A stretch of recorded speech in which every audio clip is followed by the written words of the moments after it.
The basis of all Indian philosophy, particularly the teaching of those books called the Upanishads, which are really the distilled essence of Hindu thought. The basis is called the self. And this word in Sanskrit is Atman, and that means self in the vastest possible sense and the most inclusive sense of the word. It means yourself, and it means also self as such, existence as such, the totality of all being. And of course, this is something that one cannot talk about in the sense of talking about it logically. You can talk about it. A poet can talk about anything, and the Upanishads are very largely poetry. Of course, everything in the world, knives and forks, tables and chairs, trees and stones, are indescribable. Korzybski referred to the physical world as the unspeakable world, which was really rather a funny name, because it has two edges. It's, of course, something you can't say anything about, that is to say, it is ineffable, but it's unspeakable also in the sense of the word meaning something taboo. And we shall see as we go on wherein that taboo consists. But from the standpoint of logic, we can't say anything about everything. Because in order to say something about something and state it logically, you have to be able to put it in a class. Now, classes are intellectual boxes. When you play games like animal, vegetable, and mineral, you've got there 3 boxes. And when you come to think of it, you don't know any one without another. Because in order to have a box, there must be what's inside the box and what's outside the box. And then by this method of contrast, we can make a logical discussion about things. All words, therefore, are labels on intellectual pigeonholes. But then, when you come to what fundamentally is, then you're without a box, and you can't talk logically.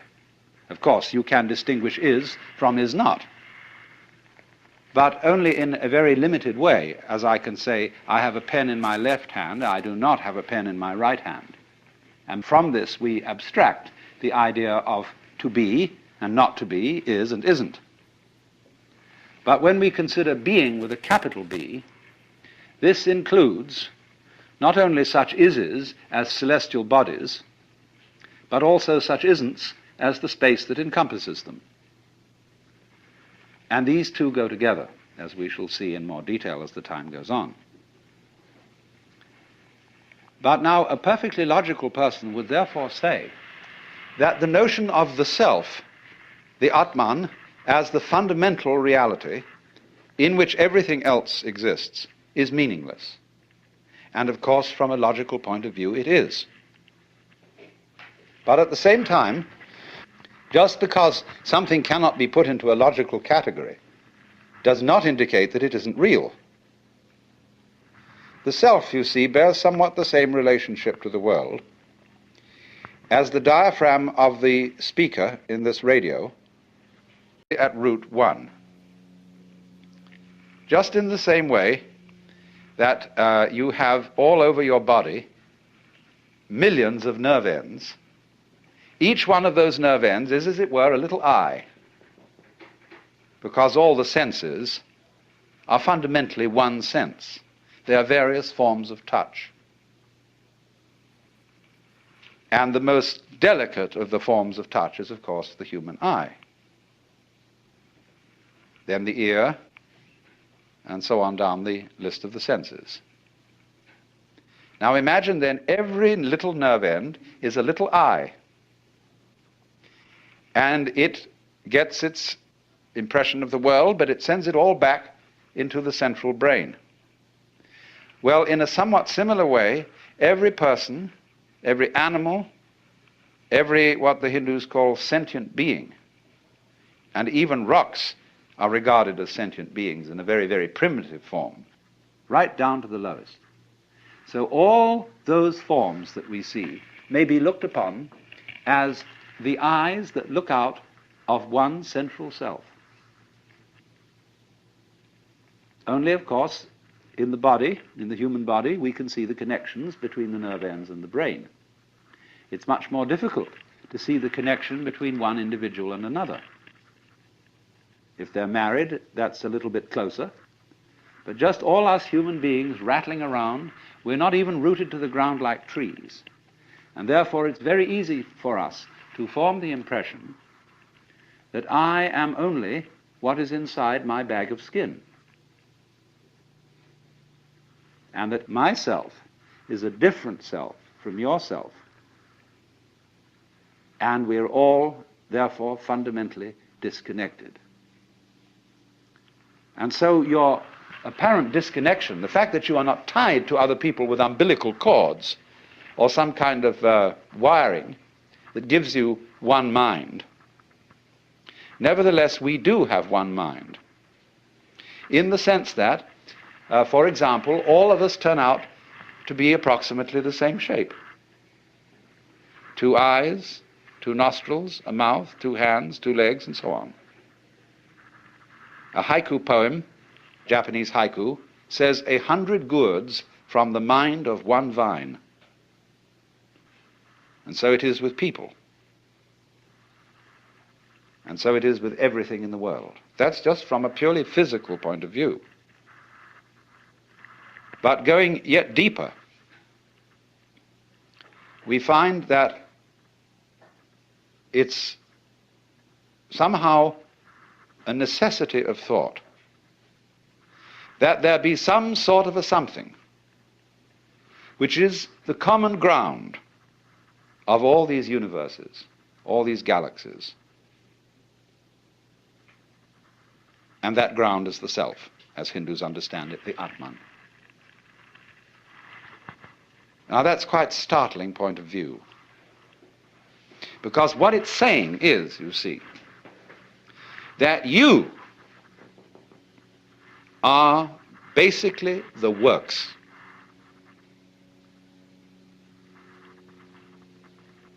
Now, the Hindus do say that the self, the great self,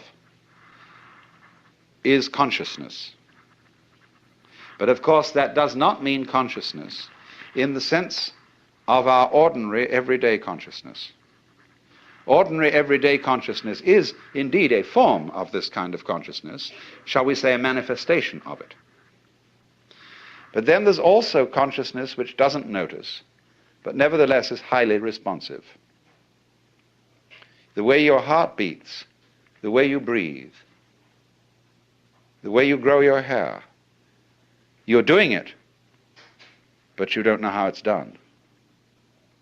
So therefore, just in the same way that conscious attention is not aware of all the other operations of the body, so in just that way, we are not aware of our connection, indeed our identity, with the fundamental self. When the leaves die and fall off the trees, or the fruit drops, next year, more leaves, more fruit. So in the same way, when you and I die, more babies later. If the whole human race dies, you bet your life, there are all kinds of things that feel that they're human, scattered throughout the multiplicity of galaxies, because this universe is a peopling universe, just as an apple tree apples. But because we are unconscious of the intervals, we are not aware of the self with our conscious attention when conscious attention isn't operating. But still, just as you don't notice what your pineal gland, say, is doing at the moment, so in the same way, you don't notice the connections which tie us all together, not only here and now, but forever and ever and ever and ever. The difficulty, and the basic reason why we don't notice the self, is that the self doesn't need to look at itself. A knife doesn't need to cut itself. Fire doesn't need to burn itself. Water doesn't need to quench itself. And a light doesn't need to shine on itself.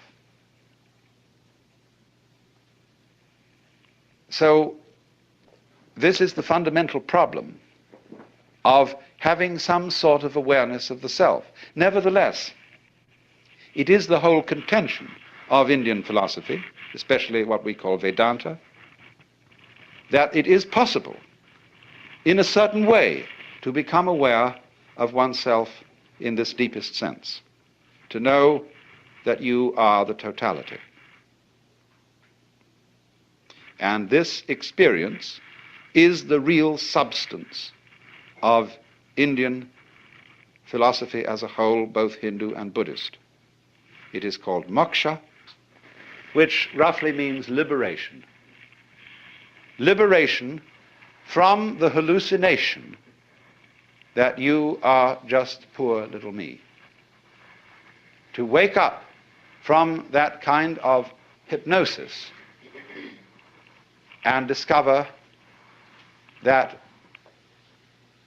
you are simply something, your organism, your physical body, your conscious attention, which is your ego, that you are something being done by this vast, indescribable self,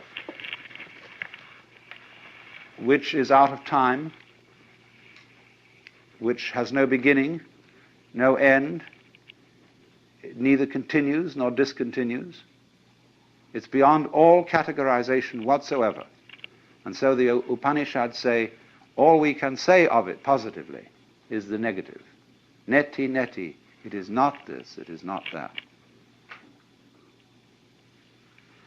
Anything, therefore, you can formulate, imagine, picture, will not be the self. So when you are trying to know the self, you have to get rid of every idea in your head. It doesn't mean, as some people seem to think, that you have to get rid of every sense impression. It isn't as if you had to go into a catatonic state of total absorption. Of course, that can be done. But the full moksha, the full liberation, is when you come back out of absorption and see this everyday world just as it looks now, but see as clearly can be that it is all the self. You can become aware of this tremendous interconnectedness of everything. And that is what somebody who is moksha, who is liberated, sees. He sees, shall we say, that everything goes together. And that is, in a way, what we mean by relativity. Because relativity means relatedness. Just as fronts go with backs and tops with bottoms, insides with outsides, solids with spaces, so everything that there is goes together. And it makes no difference whether it lasts a long time or whether it lasts a short time.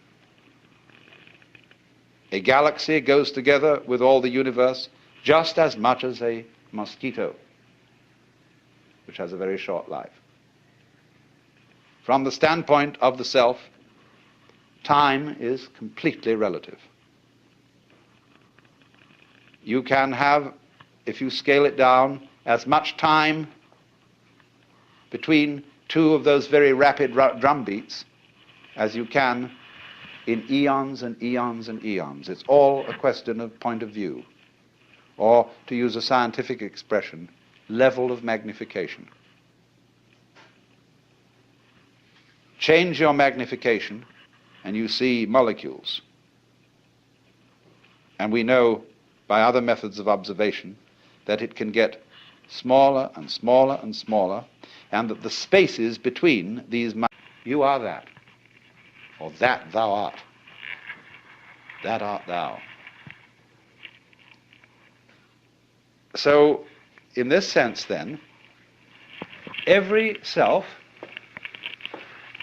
is modeled on and is an expression of the one self, because you all feel individually that you're the center of the world. And everything else is seen in circles, circling out, sphering out from where you are. And that's, as it were, called the microcosm, the little cosmos. But then in the same way, the macrocosm has a central self, although this is not central in the way we talk about centers in space. Do you see that?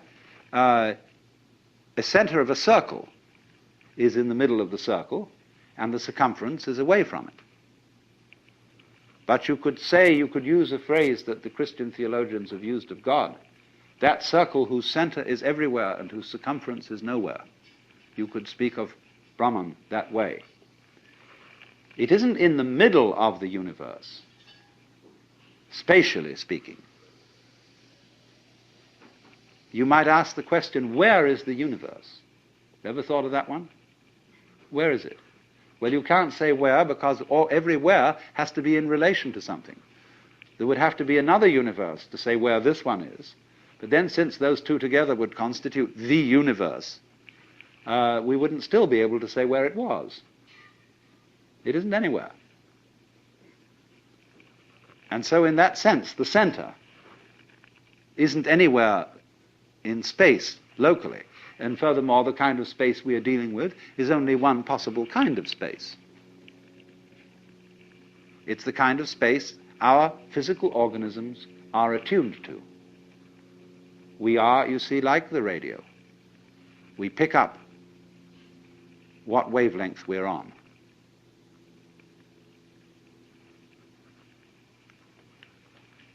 So then,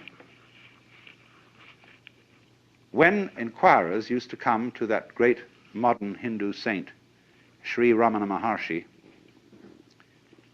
and they'd ask him all sorts of silly questions, like, who was I in my last incarnation? What will I be in my next one? He would always reply, who is asking the question? Who are you? Find out, because that's the thing you need to know. As it were, dig down into the depths of your being and say, what is this that I call I? That's one of the very fascinating questions. It teases us out of thought to think about death in the sense of going to sleep and never waking up. Imagine that. And you find you can't. And yet it's a thought that although you can't get to grips with it, it remains fascinating. Also the question, how is it suddenly that you awakened into this world? Where were you before? In Zen Buddhism, they have the meditation problem, the koan.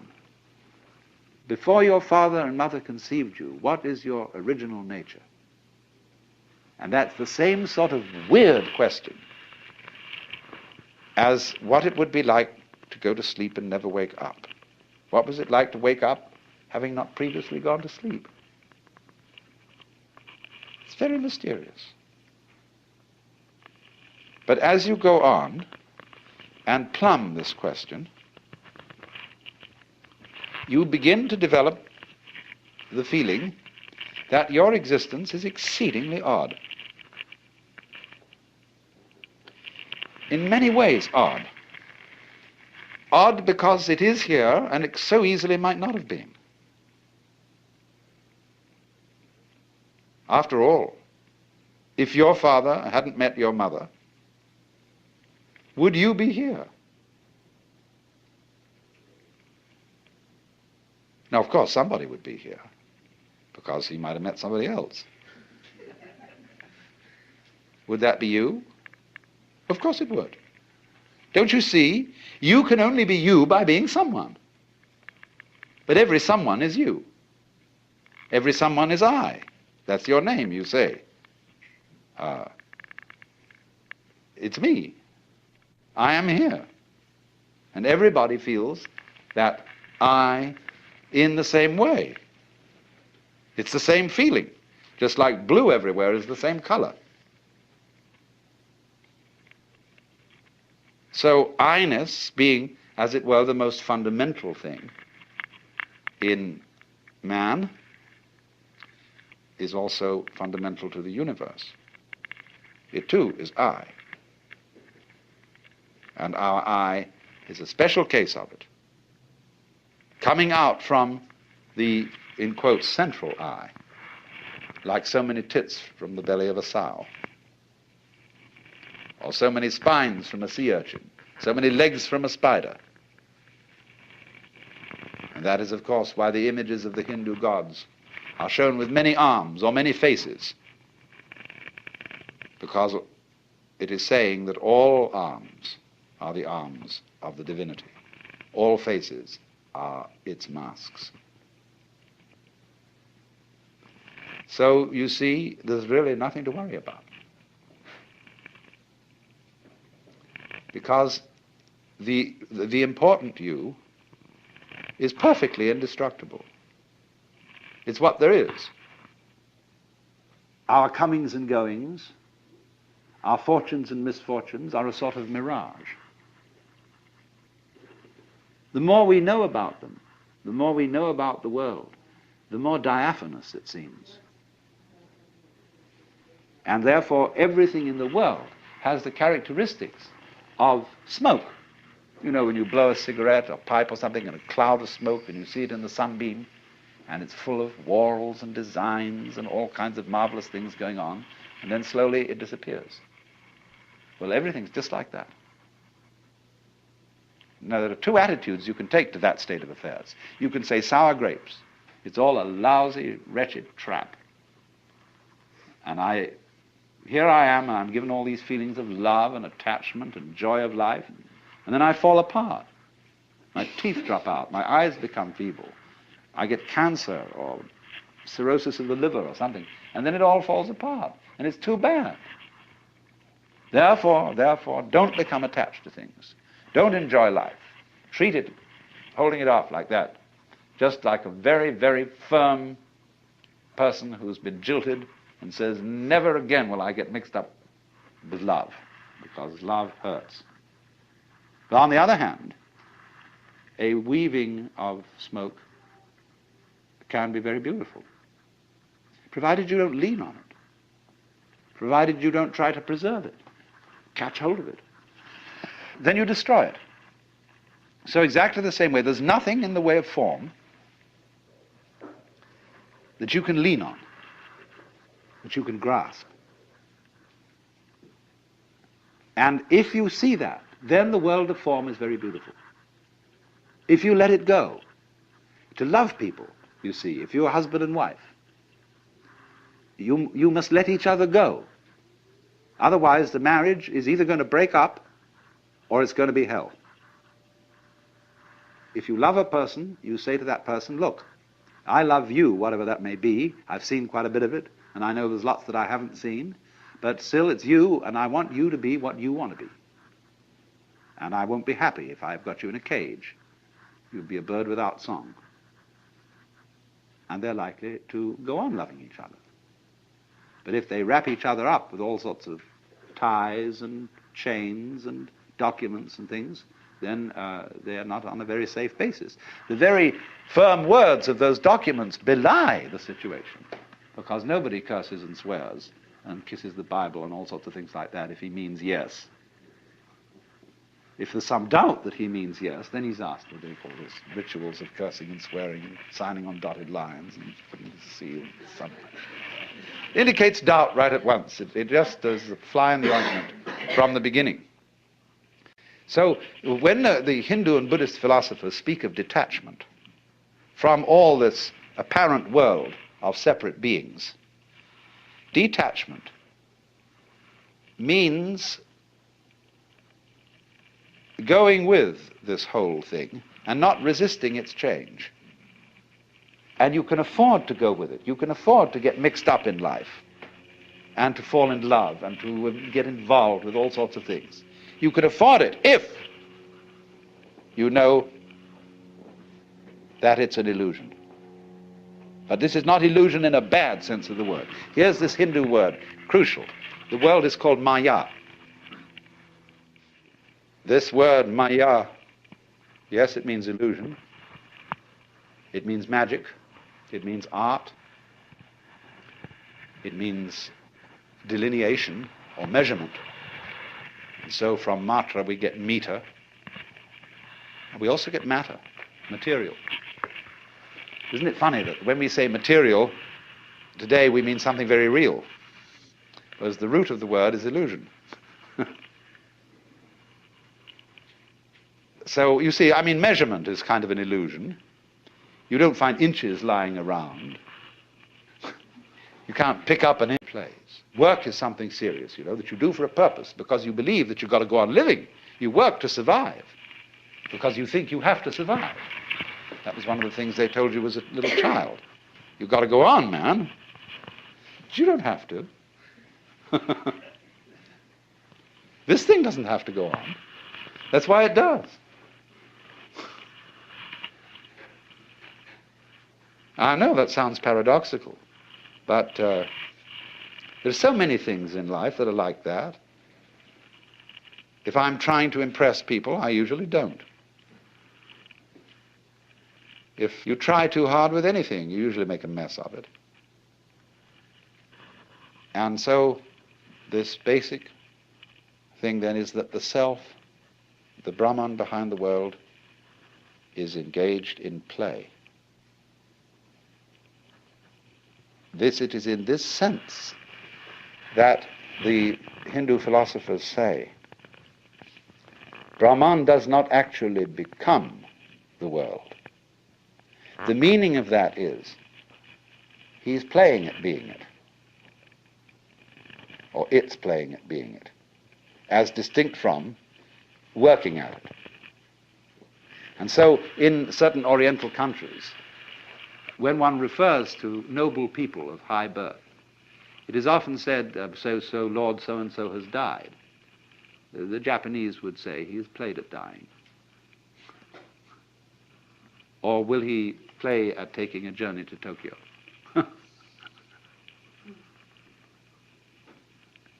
Also, remember this, although I've constantly used in this talk the word one to apply to the self and central,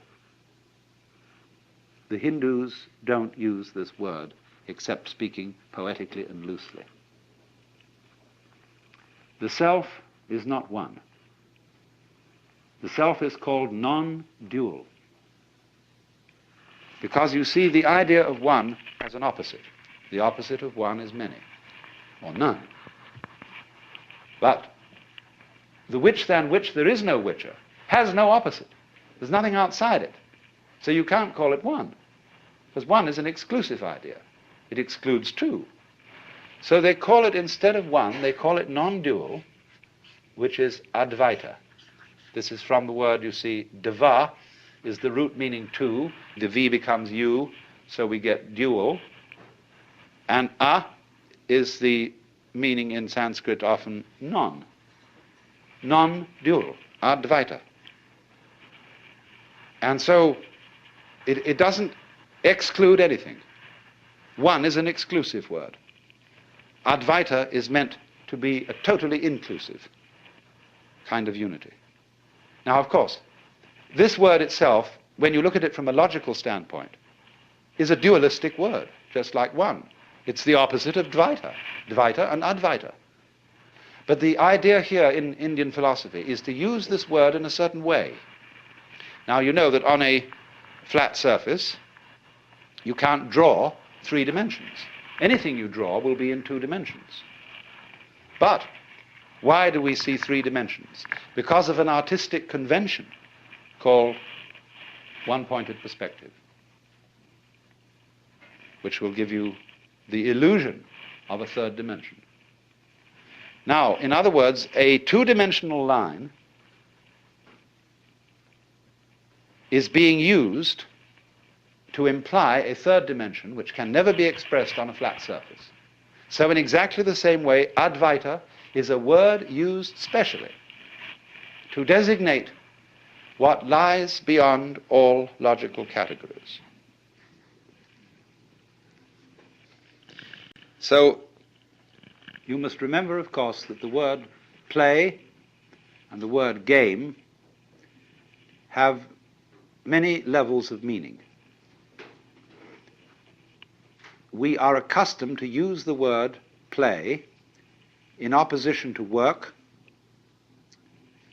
and to regard play as trivial and work as serious. Very largely, a game or a play is something associated in our minds with triviality. "You're only playing with me," says a girl to a suitor. "You're not serious." How serious do you have to be? When does one get serious in a flirtation? When do we say this is getting serious? When you're holding hands, playing footsies under the table, kissing, petting, sleeping together, married and babies. Maybe that's serious. But we also use the word play in a non-trivial sense. I went to hear Heifetz playing the violin. Was that a trivial matter? On the contrary, the very highest kind of art form. Still play. I say too, when I do philosophy, like I'm doing with you, this is entertainment. But in the sense, perhaps, I hope, of your listening to someone play a musical classic. I'm not being serious, but I am being sincere. The difference, you see, between seriousness and sincerity is that seriousness is someone speaking in the context of the possibility of tragedy. That there is a situation where things might go absolutely wrong.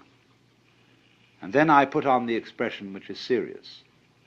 That's why soldiers on parade are always serious. They don't laugh. And when they salute the flag, they put on a stern expression.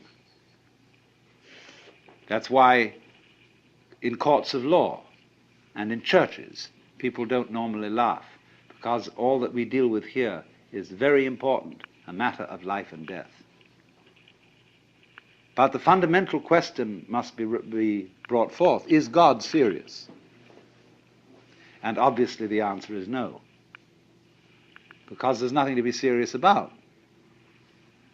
I said also that the self, as conceived, the supreme self, was quite useless, that it was immaterial, doesn't matter, because it transcends all values of what is better or worse, what is upwards or downwards, what is good and bad.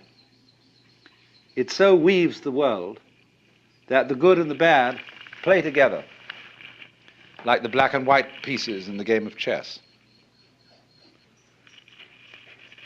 So, play is deeply the sort of thing children like to do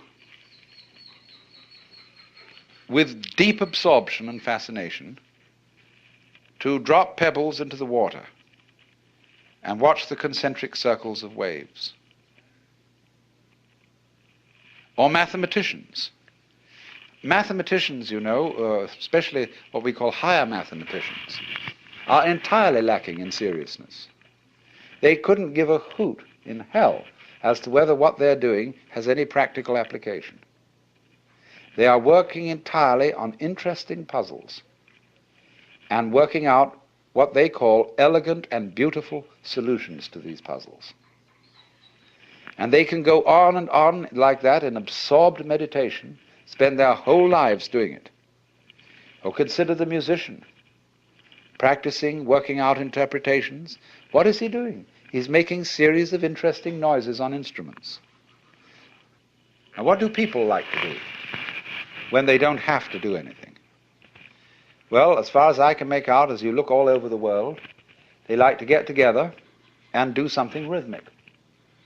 They may dance, they may sing, they may even play games, because, say, in playing dice, there's a certain wonderful rhythm to shaking the cup and rolling the dice out on the table, or dealing cards, dip, dip, dip, dip, dip, dip, dip, dip, you know, all the things that people like to do and think about these rhythms.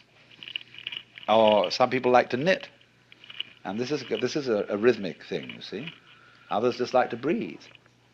There are all sorts of ways in which we love to do this.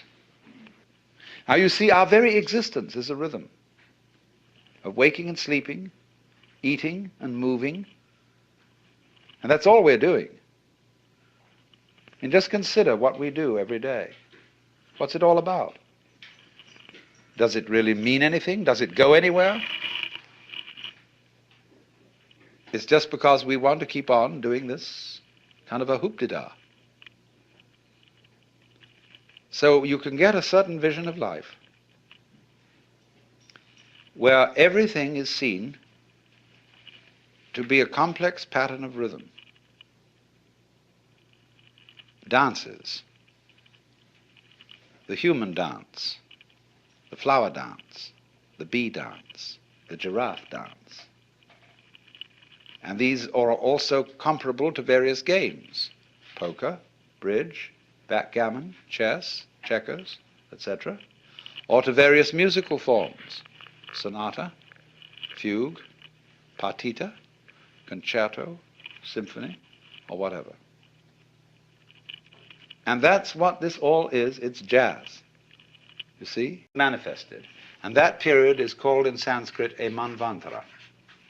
And during that time, the Brahman plays hide. And it hides in all of us, pretending that it's us. And then at the end of the Kalpa, there comes the period called Pralaya.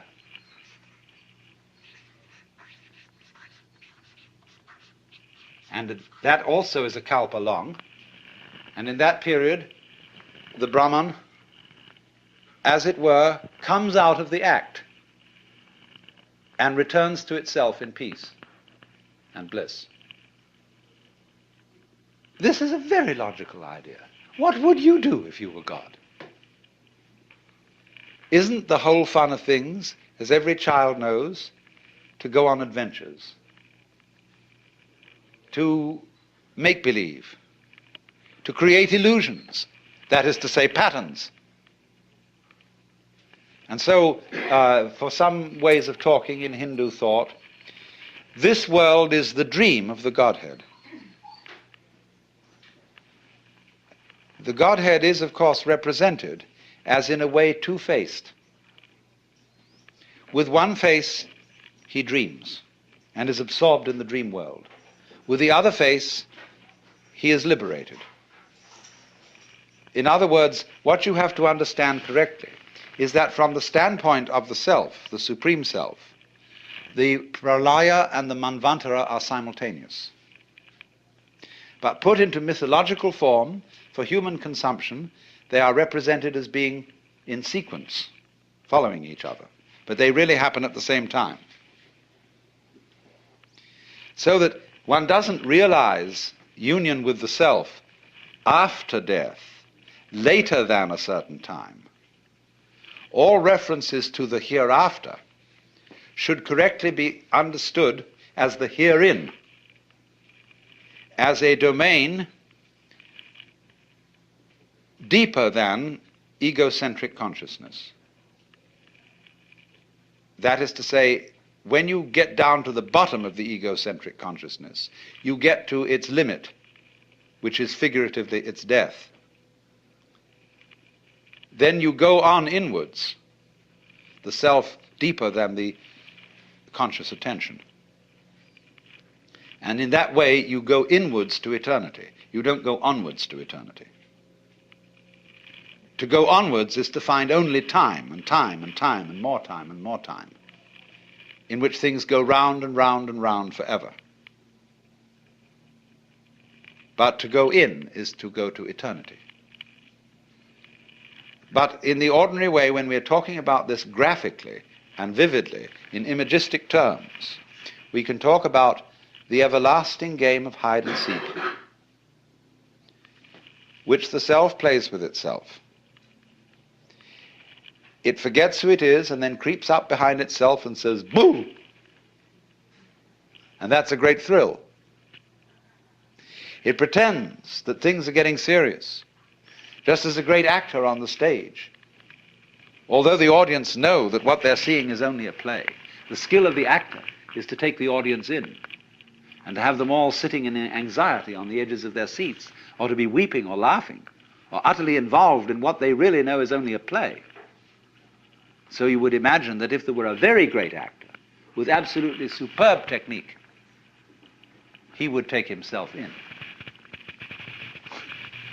And he, you see, would feel that the play was real.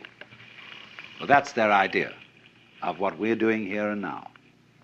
We are all the Brahman acting our own parts, being human, playing the human game so beautifully that he is enchanted. Do you see what enchanted means?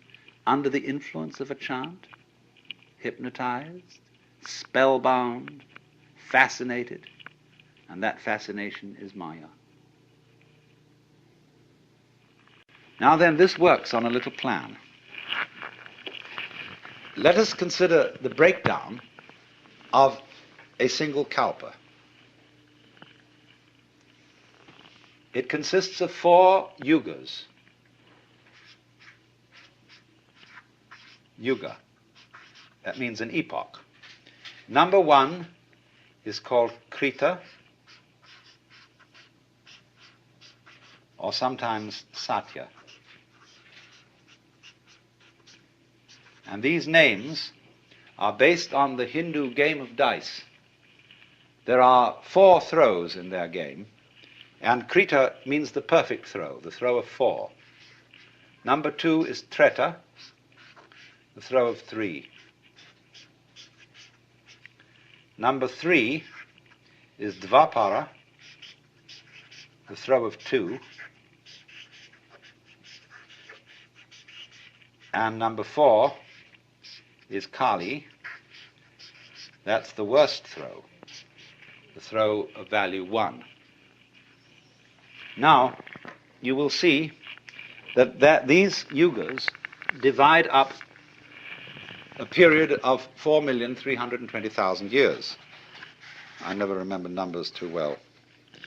So, the first yuga is 1,780,000 years long. The second is 1,296,000 years. The third, the Dvapara, is 864,000.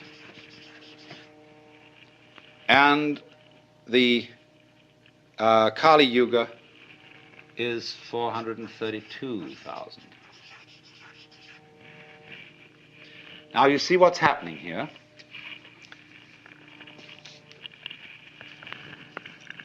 When the manifestation starts, it's as good as possible. Everything is just glorious.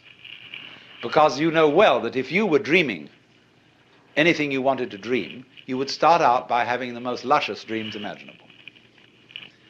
Now, when we get, you see, to the Treta Yuga, something is a little bit wrong. Krita is 4 square. Everything's perfect, like the symbol of the square is an ancient symbol of perfection. Treta is the triangle. Something's missing. There's a little bit of uncertainty, and danger now enters. By the time we get to Dvapara, the forces of light and darkness are equal. Duality, the pair. But when we get to Kali, the force of darkness overcomes. But now you see what happens is, If you take 1/3 of the Treta Yuga as being on the bad side, half of the Dvapara Yuga as being on the bad side, and all of the Kali Yuga, and you add those figures up, you will get the bad side occupying only 1/3 of the total time.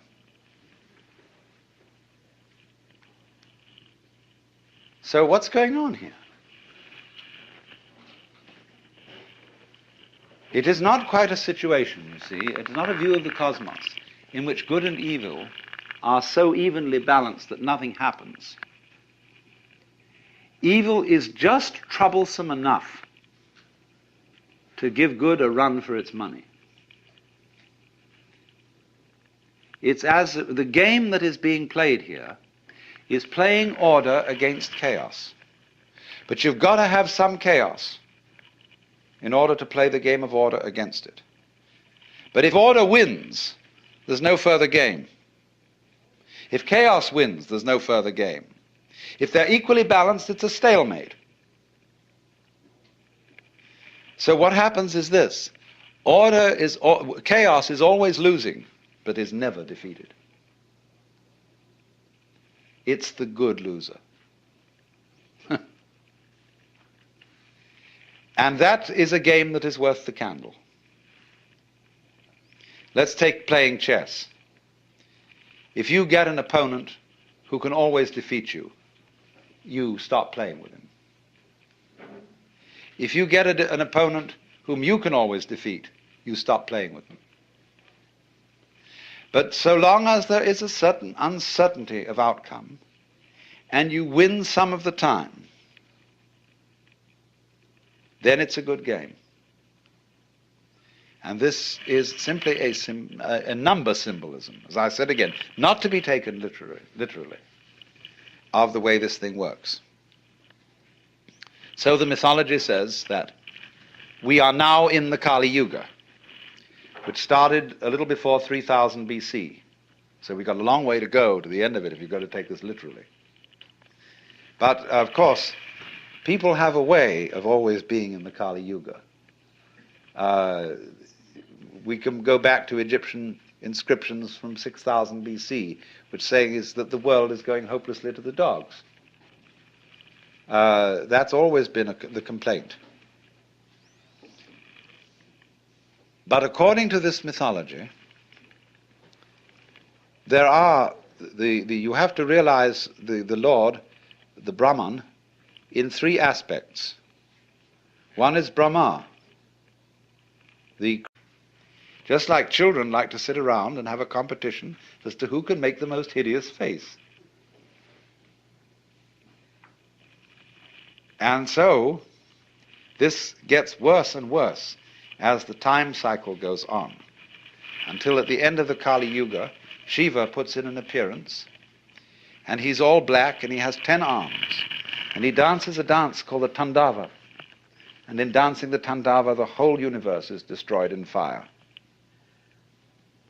But of course, as Shiva, having done this wreckage, turns around to leave the stage, you find that on the back of his head is the face of Brahma, the creator. And it starts again. Well, now, you see, this involves certain ideas that are quite alien to the West. One, the idea of the world as play.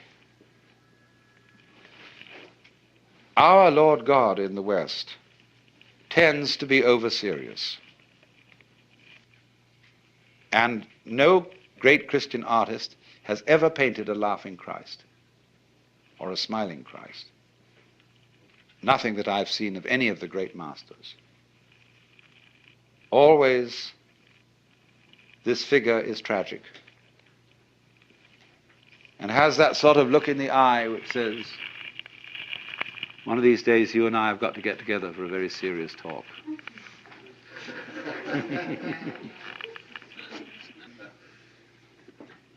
So you see, there is some difficulty about the notion of the world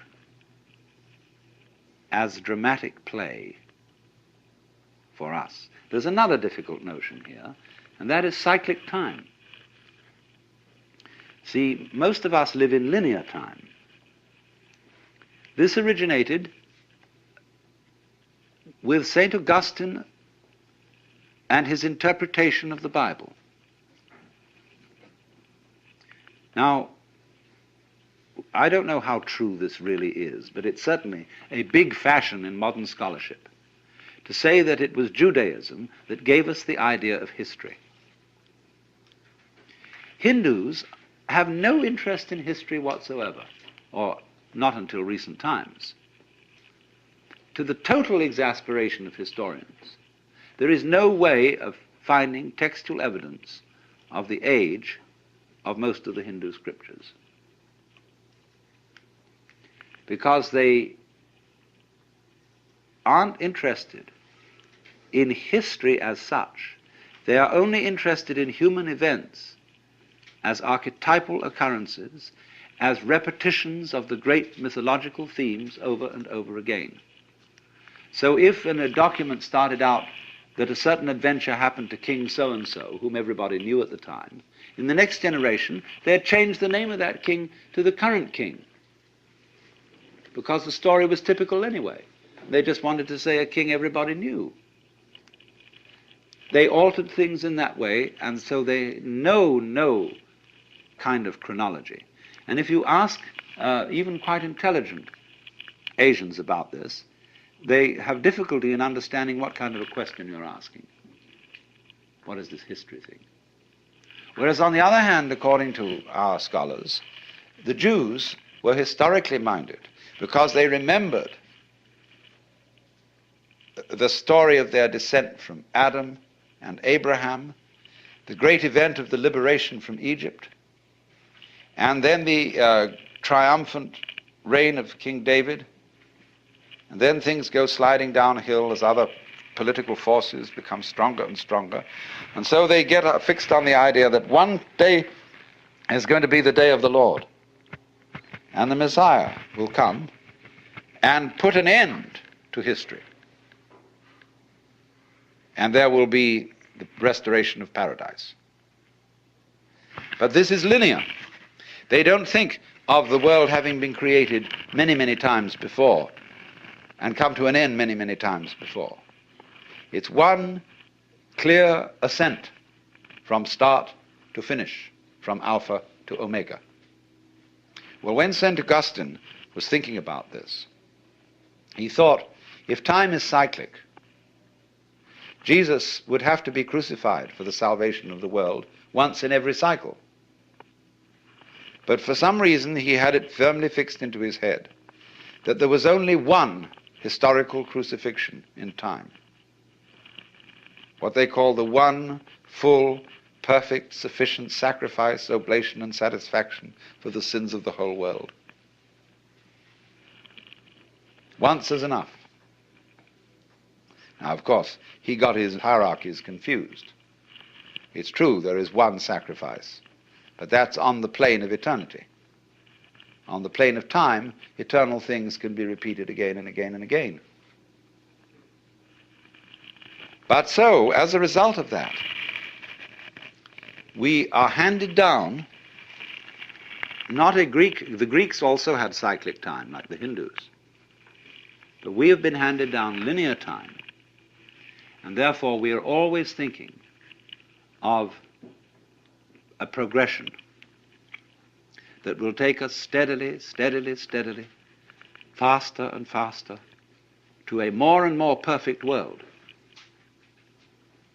And it will get better and better and better and better all the way along, if we keep our heads.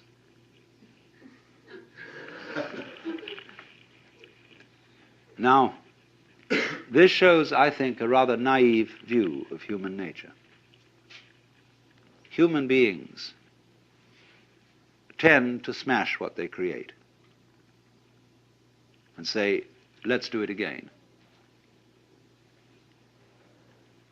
There is that in man which is also in the child. Rub it out. What fun. And so it isn't really too realistic to suppose that human beings will simply get better and better and better and better and better, because they'll soon get tired of it. They say, let's be as awful as possible. See, there was that element in Nazism. How awful can you get? How brutal can you be? How destructive? And that, it isn't just Germans, you know, who have that. See, we are converting all the living world around us into excrement and pretending it doesn't happen that way.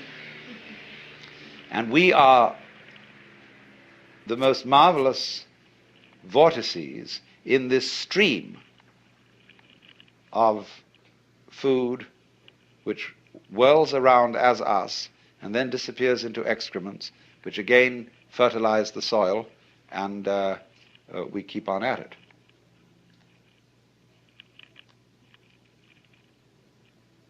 So you see, there is that thing in us, which is represented by Shiva Kali. And it's always there. So the Hindu looks at the world with very, very hard-boiled realism in this way, and sees terror